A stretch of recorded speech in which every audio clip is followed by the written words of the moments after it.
রাম মন্দির উদ্বোধনকে কেন্দ্র করে সপ্তাহব্যাপী দেশের সমস্ত তীর্থস্থান সাফাই অভিযান কর্মসূচির ঘোষণা দেন প্রধানমন্ত্রী। এই কর্মসূচির দ্বিতীয় দিনে অর্থাৎ সোমবার মেলার মাঠ কালী মন্দিরে স্বচ্ছ ভারত অভিযান কর্মসূচিতে অংশগ্রহণ করেন মুখ্যমন্ত্রী প্রফেসর ডাক্তার মানিক সাহা। রাম মন্দির উদ্বোধনকে কেন্দ্র করে সারা দেশে নানা অনুষ্ঠান অব্যাহত রয়েছে। রাম মন্দির কবে প্রতিষ্ঠিত হবে এই অপেক্ষায় 500 বছর কাটিয়েছে ভারতবাসী। সেই প্রতীক্ষার অবসান হতে যাচ্ছে আগামী 22শে জানুয়ারি। প্রধানমন্ত্রীর হাত ধরে অযোধ্যায় উদ্বোধন হবে রাম মন্দির এবং প্রাণ প্রতিষ্ঠা করা হবে ভগবান রামের। সেদিনটিকে স্মরণীয় করে রাখার জন্য প্রধানমন্ত্রীর নির্দেশে ভারতীয় জনতা পার্টি 14 জানুয়ারি থেকে 22শে জানুয়ারি পর্যন্ত বিভিন্ন মন্দিরগুলোকে পরিষ্কার পরিচ্ছন্ন করে রাখার কর্মসূচি হাতে নিয়েছে। সেই কর্মসূচির অঙ্গ হিসেবে সোমবার অর্থাৎ দ্বিতীয় দিনে মুখ্যমন্ত্রী ডক্টর মানিক সাহা মেলার মাঠ কালীবাড়িতে স্বচ্ছ ভারত কর্মসূচিতে অংশগ্রহণ করেন।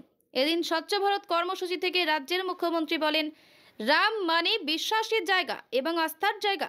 মোদিজির আহ্বানে সাড়া দিয়ে স্বচ্ছ ভারত কর্মসূচিতে অংশগ্রহণ করার জন্য তিনি রাজ্যবাসীর কাছে আহ্বান করেন। সেই উপলক্ষে সমস্ত আমাদের যে কার্যকর্তারা এখানে আছে এবং সমস্ত ত্রিপুরাবাসীকে আমি হার্দিক অভিনন্দন ও শুভেচ্ছা জানাতে চাই।